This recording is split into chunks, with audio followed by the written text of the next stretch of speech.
Wartawan BBC Tidak Bisa Jawab Pertanyaan Jitu Naftali Bennett. Well, we're joined now by the former Israeli Prime Minister Naftali Bennett from Jerusalem. Good evening and thank you for joining us. Good to be here, Anjana. First of all, the Israeli military are calling this a military operation, but we now know that young people are being killed, 4 of them under 18. Is that really what the military set out to do, to kill people between the ages of 16 and 18? Quite the contrary. Actually, all 11 people dead there are militants. The fact that there's young terrorists that decide to hold arms is their responsibility. Look, at the end of the day, over the past year or so, we've had over 50 Israelis murdered, in many cases by terrorists that were sent from Jenin camp, armed, trained, and sent to kill and murder Israelis in Tel Aviv, Jerusalem, and across Israel. And Jenin has become an epicenter of terror.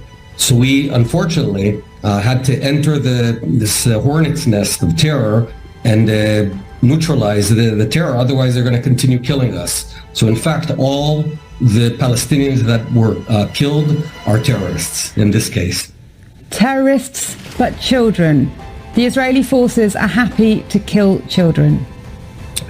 You know, it's quite remarkable that you'd say that, because they're killing us. Now, if there's a 17-year-old Palestinian that's shooting at your family, Anjana, what is he? Under your definition, you are calling them terrorists. The UN are calling them children. I'm actually asking you, what would you call a 17-year-old person with a rifle shooting at your family and murdering your own family? How would you define that person? We're not talking about that. The UN has defined them as children. The UN has defined them as children, and we know that 4 people between the ages of 16 and 18 have been killed in this targeted attack. Let's not forget, it's a targeted attack. The Israeli forces are going in looking these are for terrorists. these people. I'm missing something. You know, a 17-year-old terrorist can murder civilians. There's a fundamental difference between what they're doing, which is explicitly and deliberately targeting civilians, and what we're doing, which is targeting terrorists.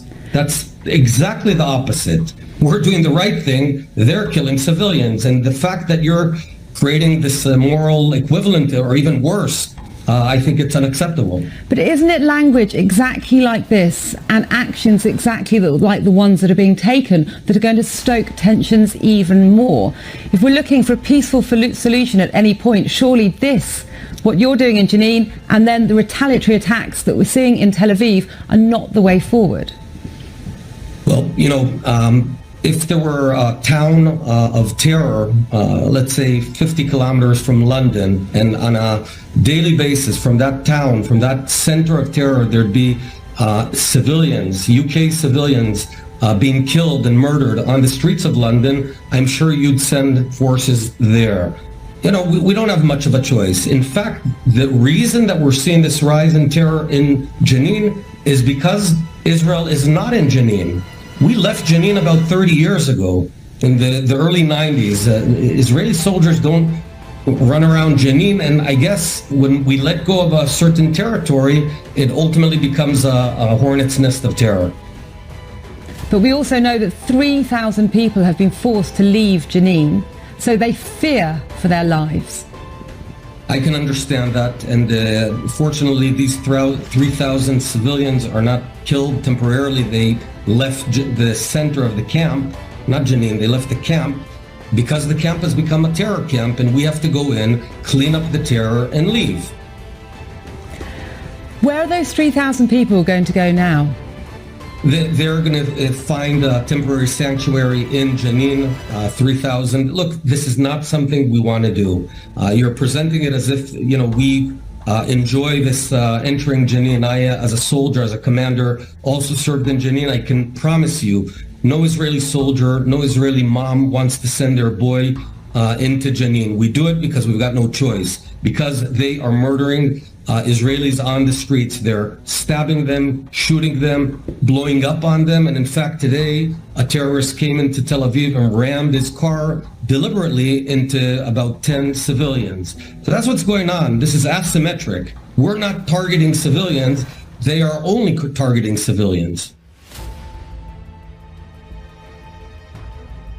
I'm not a huge supporter of this government, but I stand behind this government, and all Israelis, left and right, coalition and opposition, stand united behind the security forces of Israel fighting for our own lives. So there's full consensus in Israel that we have to do what we have to do, and then get out of there in order to restore security on the streets of Tel Aviv. And we have to defend our own children. I've got 4 children. They walk on the streets of Tel Aviv and Jerusalem and Ra'anana and whatnot, and we got to secure their lives. And if the only way to do it is to go in and hunt down the terrorists who are killing them, so be it. you've been around politics for a very long time. This is a generational thing. How is it ever going to end? When they decide that they accept a Jewish state in the land of Israel, it'll end. Salam damai dari Fakta Israel.